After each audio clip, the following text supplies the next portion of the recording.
The heavy sheets of rain hammered against the earth, turning the perfect lawns of the Whitmore estate into a sea of slick, dark mud. The mansion stood like a fortress against the storm, its cream-colored walls and tall windows casting a faint, lonely glow into the turbulent sky. It was a symbol of immense wealth, a life of untouchable privilege. But just outside its gates, huddled beneath the dripping branches of a giant oak tree, the story was entirely different. Two figures, an elderly couple, were slumped together in the downpour. Their clothes were soaked through, their gray hair was plastered to their faces, and their eyes were closed in a state of utter exhaustion. They had nothing left but each other, and even that seemed about to be washed away by the relentless storm. That was the exact moment Alexander Whitmore's sleek, black sedan pulled up the long driveway. The millionaire, owner of everything, as far as the eye could see, stepped out of his car. His polished leather shoe landed with a splash in a newly formed puddle.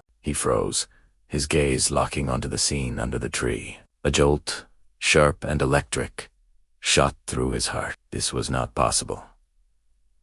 Not here. Not in his world of calculated order and immense luxury. An old man and woman, looking as fragile as dried leaves, were collapsed in the rain. Beside them, an ancient suitcase had fallen open, its contents spilling out. Faded photographs and tattered letters were already sinking into the wet grass, their ink blurring into oblivion. Alexander stood motionless for a long moment. For all his millions, for all the power he commanded with a single phone call, he had never been confronted so directly with the raw, unfiltered reality of human struggle. The elderly man, his face lined with the dirt and hardship of countless difficult years, leaned against the tree as trunk as if it was the only thing in the world holding him upright. The woman, her thin dress clinging to her frail body, rested her head upon his shoulder. Her lips were slightly parted, as if she no longer possessed the energy to draw a full breath. Even in their collapse, their hands were intertwined, a last desperate connection against the merciless rain. The roar of the storm seemed to fade into a distant hum as Alexander's mind raced.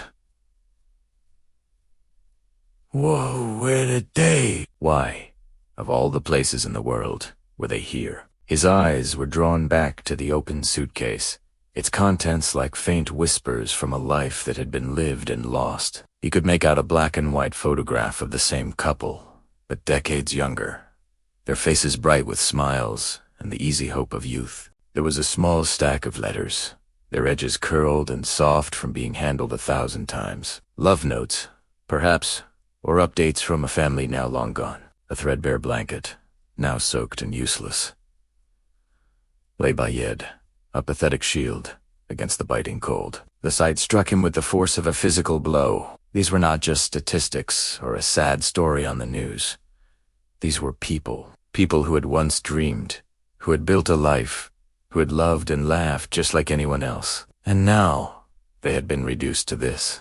Alexander had always been proud of being a self-made man. He had built his empire from nothing, clawing his way to the top through ruthless deals, unending work and a will made of iron.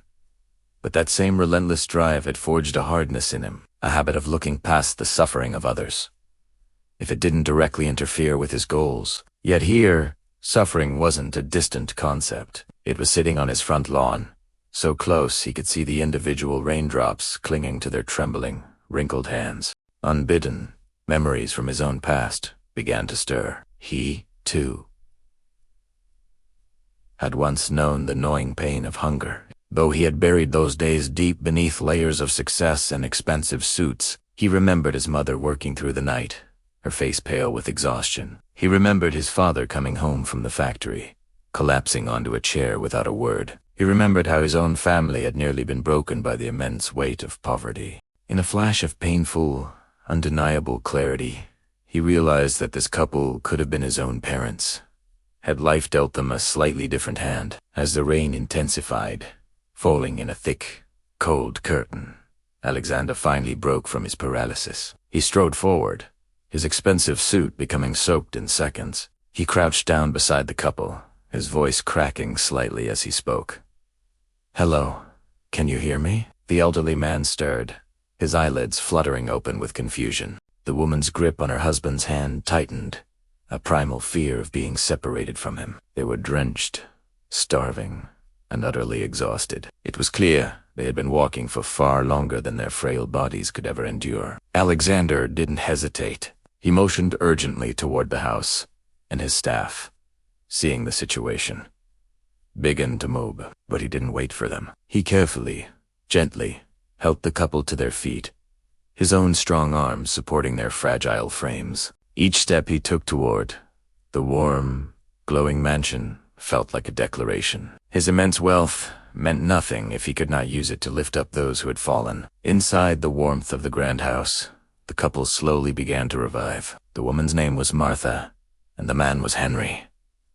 In soft, broken voices they told their story. They had lost their small home, the one they had lived in for over 40 years, after falling behind on payments.